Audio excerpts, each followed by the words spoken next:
Hello and welcome to this session of Microsoft Ignites, a Community Reporters edition. I'm absolutely delighted to have a colleague and a friend with me today. His name is Denny Cherry and we've been friends for a long time, but I'll let Denny tell you about himself. Yeah, so hi, I'm Denny Cherry. I'm owner and principal consultant for Denny Cherry and Associates Consulting. Known you for at least 10 years, I think. Yes, been doing right. SQL Server for about 20. Been a Microsoft MVP for 10 years now. Oh, wow, gosh. Yeah, so Oh, I finally got congratulations. the other blue disc. Oh, brilliant. So yeah, been just kind of floating around Ignite, checking out all the things, and Yes. talking to some of the speakers and a lot of the attendees, and just having a good time. Oh, that's good, because I think Ignite gets so busy as well. I was just thinking this morning, the first time I met you was in Belgium actually, and it was a very long time ago at an event there, and you were doing the keynote in Poland, I remember. Yep. I remember Yep. seeing you doing the keynote there. Back That in was the day, yeah. amazing. Back in the day, that's right, wow. Yeah, and now we're here at Ignite. So, We are. So what things most interest you about Ignite in terms of the news? What's really caught your eye in terms of SQL Server?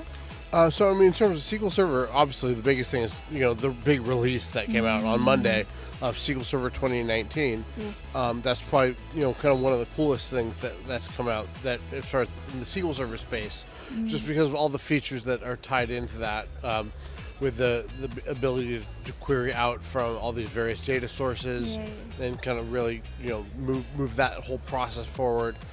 Plus the Linux story that's continuing from SQL Server 2019 into SQL Server 20. Sorry, it started in SQL Server 2017 and continuing into SQL Server 2019, and then the container story that's really evolving very nicely in that whole process is really very cool in the SQL world.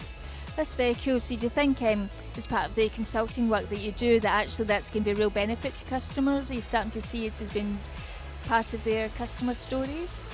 We're seeing a little bit of demand for the SQL and Linux today. It's going to increase as time goes on. I see it as really a 3 to 5 year play before we're really going to see a lot of adoption of it. We'll get the fringes adopting it fairly quickly, but it's really not going to see mainstream adoption for a while. Just because I think a lot of people aren't going to know what to do with it. And they're going to want that full HA story that we don't quite have yet.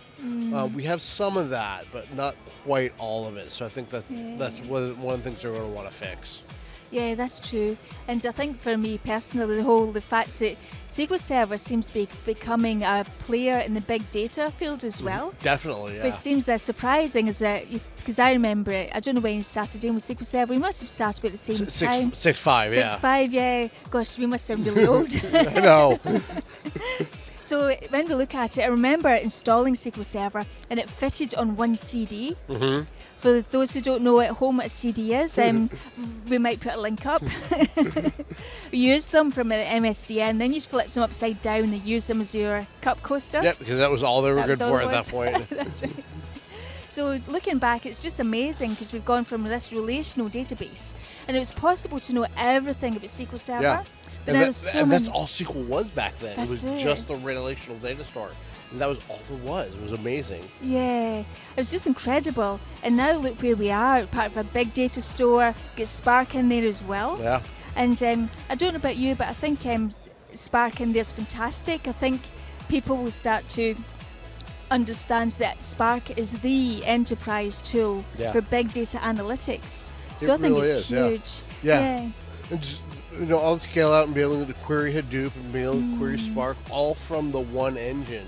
Yes. It's really an incredible story that Microsoft has given us, so we can hit all these pain points that a lot of these companies have. So I think a lot of these people are having problems, being able to query Spark, get the results back out of that, and then drop it into SQL Server and do something else with it. That requires this big, long process that really goes away in SQL 2019 because we can do all that initial Spark querying and just load it in as a result set and just do other joins to it. And it's just a part of that query, which is really cool. Yeah, I think that's really amazing because I think the world is getting more and more data all the time. No one ever seems to delete data. Yeah. We just want more of it. So it really means I think where they're going is really hitting that direction. That actually, I don't know if you see this, but I think because being in business intelligence, it's almost like big data is part of every project. Yeah. So it's almost not a thing anymore in some ways. It's just part of what you're doing. I don't know if you see that happening now and again. Not as much, just because we're on the other side of the world from you, on the relational side, not the analytics side. Yeah. So we see it less, but it's still there. Yeah. And some of our customers use it very regularly. And we had a customer that was using R the second it was available. Oh wow. Back in 2016, back in the olden days. Yes. So, we do see it still. It's just not as common. There's a lot of customers out there that are just doing this relational database stuff just like we've always done. Yes. And there's lots of companies that are then pushing the envelope and are integrating those big data solutions and really bringing that whole centric system together. So we can really see what that whole system is. I just see it less than you do, just because of the work I do, the nature of that. Yeah, and I think I saw on Twitter the other day, someone said, "Oh, the relational database is dead," and I just thought that's just so not true. Yeah. And I think people think about it as an or situation. You can have relational or big data, and as far as I can see, the world just doesn't work like that. People want an and. Yeah. Customers want ands. They do a weird binary where it's only ands. They don't do ors, and they definitely do not do nots. It has to be and this, and this, and this. And we've heard this whole relational databases are dead story before. I mean, I've been listening to it for 5 or 6 years now. Yeah. And as of yet, the relational database isn't going anywhere. NoSQL wanted it to die because they were trying to take over the world.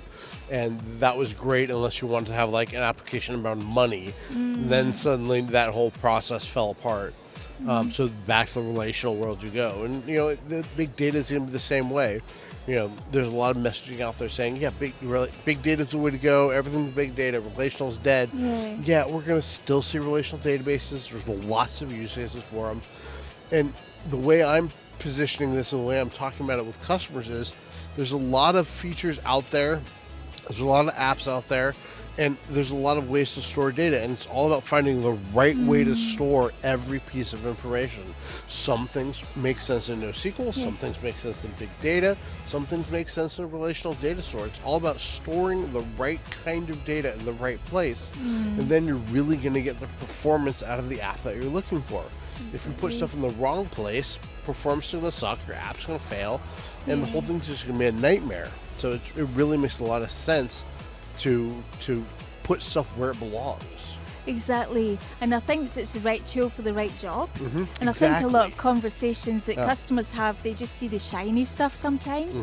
And you say, well, this stuff is still shiny and it's going to solve your problems. So you don't need this other stuff. It's just distracting. I call it the shiny gadget syndrome. You always want the new shiny stuff that sparkles. But SQL Server is still sparkling. Yeah, and absolutely. still doing its stuff. Yeah. I'm very defensive about the relational database. I would defend it always. You can have both, and you just can't have both. Yeah. So what do you think about here at Ignite? Is there any sessions that you feel you can't miss, or? There's a ton of sessions here at Ignite, obviously. There's a billion sessions to choose from. Scott Guthrie had a great session on, kind of what was coming up and what was going forward. I think Travis had a really good session, a really interesting session on kind of what's happening specifically in the SQL world and showing off some of those new features, and those are really cool. I had an ungodly 4 sessions that I had to present over the course of the week, so thankfully I'm done by the time we're recording this, so I can relax. Yes. But I really enjoyed the sessions I did. I had a great session on kind of just what to do to keep your servers up and running. Oh, right. That was my database administration for the non-DBA, which is a nice, quick 20-minute session. Yeah. And then I had a really good kind of Azure case story, so some success stories that we've had moving customers to Azure. Oh, so great. you can really see some of the different kinds of workloads that are moving to Azure, not just the ones that Microsoft wants to tell you about, because they obviously are going to tell you some great successes they've had.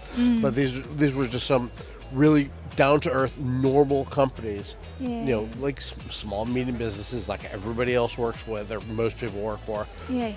that were able to move to Azure and be successful and save some cash, and keep processing stuff, and everything was able to keep moving. Yeah, that's great, because I think that story about the small to medium business is actually very important, because a lot of organisations, they don't have the budget to buy big servers, and Azure just makes such sense for them. Yeah, You know, exactly. It really does.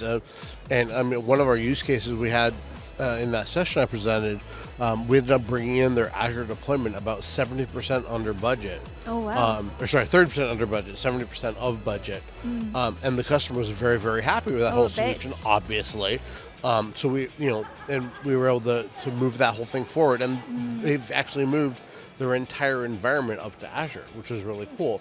The only thing on-prem at this point they have is people and switches. Oh, right. All their servers are in Azure at this point, and everything's working exactly as it should be. So Yeah, that's good. And I think, I don't know if you do this, but as a consultant, I like to keep all my technical estate separate, so I have a different resource group for each customer, because I can't obviously reuse the same thing, but it's good just to set it up and tear it down customer specifically, just so I can just test and develop stuff, and then I can push it up to their solution and they're happy with it. And I think there's so many great use cases for Azure. Yeah, there really are. Whether you're in the IaaS world or the PaaS world, or some combination of the two, or you need to roll some SaaS into it as well, it all works. It's just a matter of finding the right solution to the right problem. Same thing we said earlier. Yes. Find the right solution to the right problem, and you'll be successful in your deployment. Yeah, and I think that's a great summary for everyone at Ignite. And I've been talking to you so much. I've enjoyed it so much. I forgot we were recording. So I want to say a personal thank you to Denny for being here today, especially since it's his wedding anniversary. So now I feel really guilty. So congratulations to you both. Thank you. And thanks so much for joining us with the community reporters here at Ignite.